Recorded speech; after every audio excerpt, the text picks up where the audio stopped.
Quoi allons-nous parler ce soir? Nous allons parler de l'Égypte, de Moubarak. Moubarak dans sa civière, c'était au début de la semaine, avec ce procès encore renvoyé. Et puis de l'Égypte en fin de semaine, avec cette escalade inquiétante entre Israël et les Palestiniens de Gaza. Et il y a un lien direct puisque c'est la sécurité dans le Sinaï qui ne semble plus assurée. Nous allons parler aussi de deux dictateurs comment dirais-je, en sursis avec un point d'interrogation d'Assad et de Kadhafi. En tout cas pour Kadhafi, les rebelles semblent bien en train de progresser à grande vitesse vers Tripoli. Nous allons parler de Benoît XVI. Benoît XVI et les catholiques sont-ils encore en odeur de sainteté en Espagne? Parce que là, il y a eu des scènes de chahut assez incroyables réservées à l'arrivée du pape pour les JMJ. Et nous allons évidemment, comment l'oublier, parler de la crise de l'euro, la crise de la dette, les inquiétudes sur la croissance avec cette semaine Sarkozy et Merkel au chevet de l'euro. Alors la première question que je vais poser à nos invités, c'est ont-ils apporté la bonne réponse à cette crise de l'euro? Nos invités pour commenter l'actualité, c'est cette semaine Dominique Lagarde, grand reporter à l'Express, Anne Bagameri, comment dit-on, senior editor, on pourrait dire rédacteur en chef Non, on dit chef de service. Chef de service à l'International Herald Tribune. Philippe Cohen, rédacteur en chef, ça c'est plus facile à dire, à Marianne, et Claude Askolovitch, grand reporter au Point.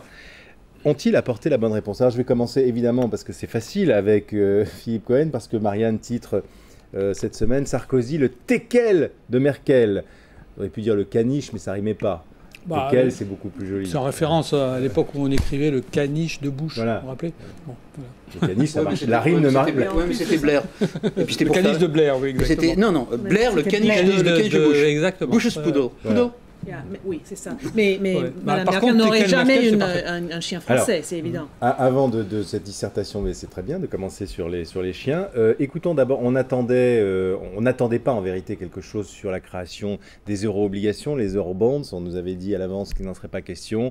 On a eu des annonces sur un futur gouvernement économique de l'Europe, sur des engagements mais un peu vagues, sur des convergences vers des budgets équilibrés à moyen terme. On a remis sur le devant de la scène cette fameuse taxe sur les transactions financières. Et Nicolas Sarkozy, c'est peut-être ça qui a enflammé la plume de Philippe Cohen, Nicolas Sarkozy a épousé effectivement ce qui était connu comme le point de vue de Mme Merkel sur les eurobonds. On écoute le président français. Ça consisterait à garantir le triple A à la dette de tous les pays de la zone euro. Cela voudrait donc dire que nous garantirions la totalité de la dette sans avoir la maîtrise de la dépense et de la création de la dette. Les eurobonds, un jour peut-être, on pourra l'imaginer, mais à la fin d'un processus d'intégration européen, pas au début du processus de l'intégration. Ça paraît assez frappé au coin du bon sens, pourtant, Philippe Cohen. Ce qui est frappé au coin du bon sens, surtout, c'est que ce raisonnement est exactement celui des Allemands depuis le début de la crise. Ils peuvent ne pas mal penser, en l'occurrence, non? Non, mais d'accord. Ouais. Mais qu'on ne nous dise pas, comme ça a été un petit peu le cas dans le débriefing des journalistes quelques jours avant la rencontre, vous allez voir ce que vous allez voir, ce qu'on est en train d'imposer aux Allemands, c'est formidable, la taxe, le machin, le truc, les eurobonds, etc. Donc finalement, là, Sarkozy, en l'occurrence, reprend exactement le raisonnement allemand, mais qu'il faut traduire. Le raisonnement allemand consiste à dire, nous ne voulons pas payer pour les PIGS, c'est-à-dire ceux qui font n'importe quoi en économie, c'est-à-dire le Portugal, l'Irlande, PIGS, c'est ça, Portugal, l'Irlande, Grèce et Espagne. Et voilà, et donc par conséquent, puisqu'on ne maîtrise pas le budget de ces 10 pays, et bien, par conséquent, ils doivent payer des taux de 10-15% qui sont ingérables, on le sait. C'est-à-dire que non seulement, si vous voulez, cette non-décision de mutualisation de la dette est dramatique par rapport à ces pays, c'est le premier point, mais elle est aussi à terme dramatique pour l'Allemagne, parce que ça se retournera. Oui, mais est-ce qu'on peut mutualiser avant d'avoir fait converger les politiques d'endettement de tous les pays, Anne Bagameri? Moi, je dirais non. Et c'est comme ça que je vois le discours du président de la République. C'est vrai qu'il est plus d'accord avec Mme Merkel qu'avant. Mais en effet, je crois qu'en fin de compte, tous les chefs d'État de la zone euro vont être d'accord avec Mme Merkel sur l'intégration politique de l'Europe. C'est le seul moyen de garantir, si vous voulez, qu'une union financière peut tenir la route. On voit à quel point ça a convaincu les marchés hier et aujourd'hui. Excusez-moi, mais c'est un fiasco total. Je veux dire, pourquoi ? Parce qu'il y a deux manières d'être inquiété par rapport à la dette. Les investisseurs, ils ont deux manières de s'inquiéter. La première, c'est d'être inquiet, en effet, parce qu'il y a un budget déséquilibré. Il n'y a pas d'équilibre du budget, donc il faut plus de rigueur. Mais la deuxième, c'est il n'y a pas assez de croissance, et donc il n'y aura pas assez de recettes. Et pour cette raison-là, les budgets ne seront pas équilibrés. Donc dès qu'à la sortie de cette réunion, immédiatement, il y a eu l'inquiétude sur le défaut de croissance qui a ressurgi. Mais c'est la même inquiétude qu'aux États-Unis, par exemple. La dette, ce n'est vraiment pas la question, c'est vraiment plus la question, c'est la croissance. Il faut gérer la dette et il faut aussi trouver un moyen de stimuler la croissance. Et c'est là la partie de l'équation qui manque. Je ne suis pas sûre que l'Allemagne ne change pas d'avis un jour ou l'autre, parce qu'effectivement, à terme, l'Allemagne n'a pas du tout intérêt à avoir une Europe tellement malade qu'elle ne pourrait plus exporter ses produits sur ses marchés.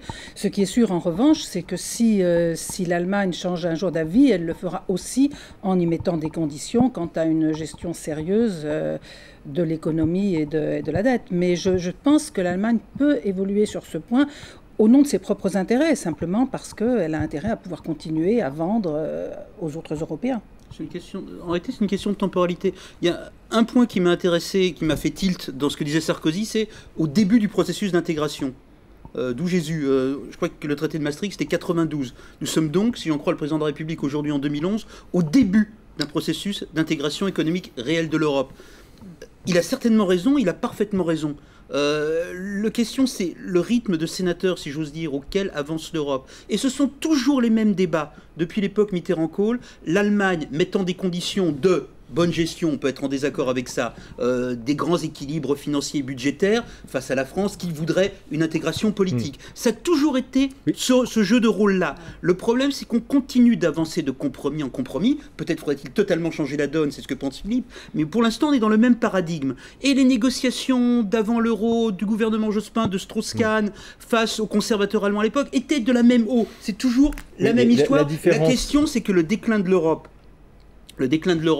l'explosion de la dette est allée beaucoup plus vite que la construction méticuleuse, raisonnable et en rapport de force et d'équilibre d'une Europe politique et économique. La différence avec Maastricht, qui prévoit juste une convergence des budgets, mais sans d'ailleurs prévoir de sanctions pour ceux qui s'en écartent, c'est que là, on commence à parler d'un gouvernement économique, c'est-à-dire, mais même si c'est très flou, l'idée quand même de quelque chose d'un peu plus contraignant. Le gouvernement économique peut se réunir deux fois par an. Oui, ce qui n'a aucun sens. Un gouvernement, c'est un gouvernement. Ça n'existe pas. Ce sont des mots. C'est pour ça que c'est d'ailleurs pas le mot qu'emploie Angela Merkel. C'était frappant. J'ai bien regardé, j'ai bien traduit. Elle n'emploie pas ce mot, c'est le vocabulaire français. Lui, il parle d'un gouvernement économique. Elle parle d'une part de gouvernance et de coopération. Manifestement, il y a deux options. Soit un renversement total des paradigmes de la politique européenne, ce que tu souhaiterais certainement. Pour l'instant, il n'y a pas de majorité politique pour le faire. Si un jour, le SPD allemand remplace Mme Merkel et sont fidèles à ce qu'ils prétendent dire, en convergeant d'ailleurs avec le PS français, il y aura peut-être une autre donne.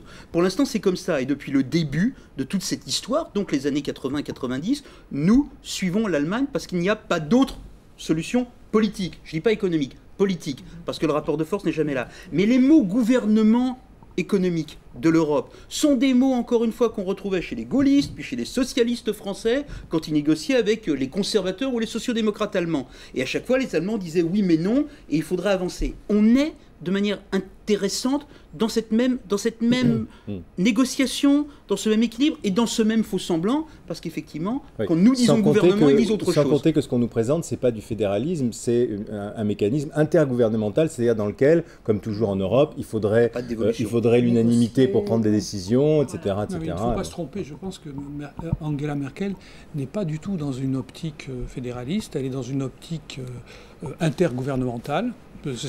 C'est vraiment sa logique à elle, elle laissait là, parce que je crois qu'il faut les comprendre. Les Allemands sont obsédés par l'idée qu'ils sont une nation, ce qui est vrai d'ailleurs, une nation de vieux, et qui va au-devant de graves déséquilibres. Je veux dire, pourquoi les Allemands veulent tellement accumuler du capital, avoir un commerce extérieur absolument excédentaire? Parce qu'ils savent que dans 20 ans, ils vont déguster, ils vont se prendre des dizaines de millions de personnes qu'il faudra entretenir avec une jeunesse. C'est pour ça que les Français, quand on est sans arrêt, les journalistes français, notamment en économie, qui comparent les budgets de la France et le budget de l'Allemagne, c'est ridicule. Pourquoi? Parce que, à cause du déséquilibre démographique. Parce qu'on a 2 fois plus de jeunes, c'est 2 fois plus de dépenses. Et parce que d'un autre côté, eux, en plus, ils n'ont pas le nucléaire, nous on l'a. Donc ça fait deux postes budgétaires énormes qui sont à notre charge. Mais en faisant ça, en même temps, on construit l'avenir. Voilà. Alors, il y avait aussi des petites allusions de la petite gestion, mais elle aussi, Angela Merkel a ses propres gestions d'agenda politique intérieur. On sent que Nicolas Sarkozy prépare un petit piège des socialistes sur l'histoire de la règle d'or. C'est un gros piège. Voilà. Un peu voyant. Mais... En plus, on a quand même un gouvernement qui ne cesse de dire des bêtises à son opinion en même temps. Je veux dire que quand on entend notre ministre de l'économie prétendre que, mais bien sûr, les prévisions de croissance restent valables, que, mais bien sûr, on n'augmentera ni l'impôt sur le revenu, ni la CSG, ni la TVA, qu'on se contentera de raboter quelques niches fiscales, mais qu'on ne touchera pas dans ces niches fiscales à la TVA sur la restauration et pas non plus à la détaxe sur les heures supplémentaires. Je veux dire, on va où? On a quand même une opinion qui est bien consciente qu'il y a un problème de dette, qu'il va falloir le résoudre et que ça ne va pas pouvoir se faire en rabotant à la marge 2-3 niches fiscales. Bien, alors vous êtes presque d'accord sur ce sujet, on va passer au sujet suivant. Moubarak, vous avez vu ces images très fortes à nouveau de l'ancien, celui qu'on appelle le pharaon en raison de la longévité de son règne, allongé sur sa civière, à la reprise de son procès à nouveau reporté, mais qui semble bien devoir avoir lieu un jour. Procès pour avoir fait tirer sur les manifestants dans les premiers jours. Et puis, dans une espèce d'ironie de l'actualité, la semaine qui avait commencé avec Moubarak se termine avec cette escalade inquiétante entre Israël et les Palestiniens de Gaza, avec cet attentat qui est le plus grave en Israël depuis 3 ans, 8 morts, une vingtaine de blessés, qui a tout de suite conduit à une escalade, représailles de l'aviation israélienne contre un groupe palestinien, aujourd'hui des tirs de roquettes sur le sud d'Israël. Et on a compris que ce commando terroriste avait profité d'une espèce d'anarchie, au fond, qui règne à la frontière israélo-égyptienne. Voilà, c'est introduit très facilement. Alors on voit là des premières conséquences quand même embêtantes de ces printemps arabes sur la géopolitique régionale, Anne. Oui, je crois que vous avez parfaitement raison d'évoquer le déséquilibre et cette espèce d'anarchie qui a régné en Égypte après le procès Moubarak. On pourrait même demander s'il était une bonne idée, par exemple, de mettre le procès à la télé, parce que c'est ça, effectivement, qui a incité la foule à se manifester de cette façon. Un procès, c'est une sorte de découragement aux autres dictateurs. C'est forcément une bonne chose, mais peut-être que le cinéma autour de ce procès a augmenté le sens qu'il n'y a personne qui gère l'Égypte et en l'absence d'un gouvernement ou d'une gouvernance, pour reprendre le mot de Mme Merkel, les souris peuvent jouer, comme on dit en anglais, the mice can play, dès que le chat est occupé autre part.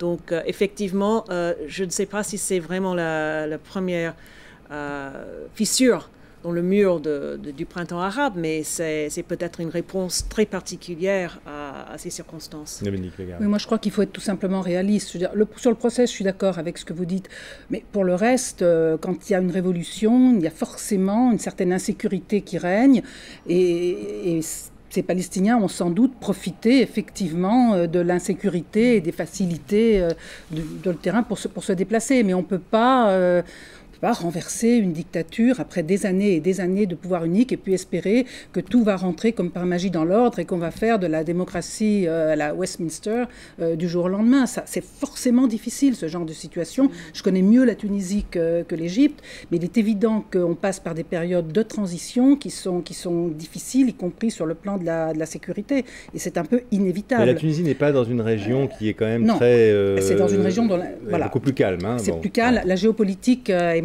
pèse beaucoup moins.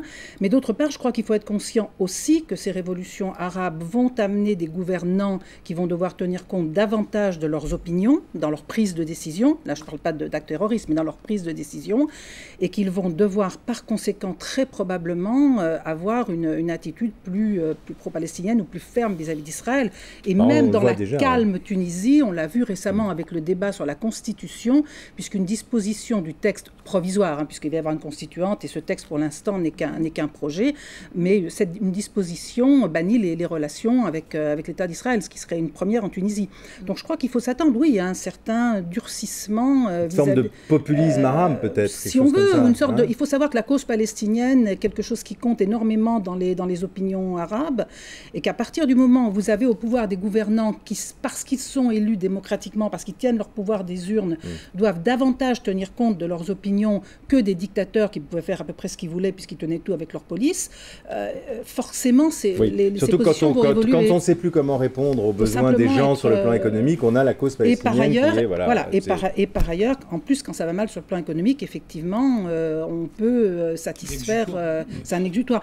Mais voilà, je crois qu'il faut, de ce point de vue-là, être complètement réaliste. Les révolutions arabes, ça aura aussi ce genre de conséquences. Il me semble quand même que... Bon, évidemment, ce qui se passe aujourd'hui doit faire penser rétrospectivement que quand même que d'occasions ratées à cause de la droite israélienne par rapport à l'avancée vers la paix. Donc ça, parce qu'aujourd'hui, effectivement, la situation est beaucoup plus complexe. Mais en l'occurrence, ce que je constate, moi, là, dans le contexte actuel, c'est que finalement, on était en train d'avancer vers la voie diplomatique, puisque la création d'un État palestinien semble être plus ou moins dans les tuyaux ces dernières semaines, on en parlait, et c'est juste à ce moment-là que les Palestiniens, ou une partie des Palestiniens en tout cas, se lancent dans une sorte de terrorisme nouveau, si vous voulez. Est-ce qu'il est vraiment nouveau? Enfin nouveau, disons, le CPR, etc. On n'a pas tellement eu jusqu'à présent, puisque alors évidemment, je sais qu'ils ont refusé de valider, ils ont dit que ce n'était pas eux, mais enfin bon, il semble qu'ils soient quand même assez désignés. En tout cas, ce qui se passe, c'est qu'il semble bien qu'une partie, en tout cas du mouvement palestinien, semble vouloir absolument éviter la création d'un État qui les mettrait probablement en danger, ou en tout cas devant leurs responsabilités, ce qu'ils ne veulent pas. Et je crois que c'est quand même quelque chose qu'il faut souligner. Après, ça va être la pause. Il y a deux sujets. Il y a les besoins politiques des peuples. En Israël, le mouvement de révolte sociale dit mouvement détente. Pour la première fois, la classe moyenne et la classe populaire israélienne bougeaient pour des raisons sociales comme dans un pays entre guillemets normal. Il y a le besoin de démocratie dans le monde arabe. Il est intenable, on ne pourrait pas dire à l'opinion publique égyptienne, ouais les gars, il fallait garder une dictature pour protéger la seule démocratie de la région, qui par ailleurs se conduit très très mal avec les gens de Gaza. Donc ça n'est pas tenable. Voilà, il y a d'une part des questions politiques de fond dites normales, le besoin de démocratie en Égypte, je ne sais pas s'il sera résolu, le besoin social en Israël, j'ignore s'il sera résolu, et ce n'est pas spécifiquement la ligne du gouvernement Netanyahou, et à côté, cette question de la paix ou de la guerre, du refus d'Israël d'un État palestinien, d'une marmite qui est ces territoires palestiniens qui sont toujours prêts à exploser. Il n'y a absolument rien de spécifiquement étonnant à voir des attentats palestiniens venus de Gaza en Israël. L'occasion fait le larron. Je vous rappelle quand même qu'il y avait des bombardements du sud d'Israël depuis Gaza avant que l'Égypte devienne une supposée démocratie. Donc la sécurité n'était pas assurée pour autant. On marque une pause, autrement dit, vous dites la politique d'un côté et la question sécuritaire aux Israéliens de trouver la réponse éventuellement avec ce qui reste en Égypte d'interlocuteurs pour la question de... Non, avec les Palestiniens. Les Israéliens résoudront la question palestinienne avec les Palestiniens, pas par un dictateur égyptien. Merci, on marque une pause, on se retrouve pour la deuxième partie du débat dans quelques instants.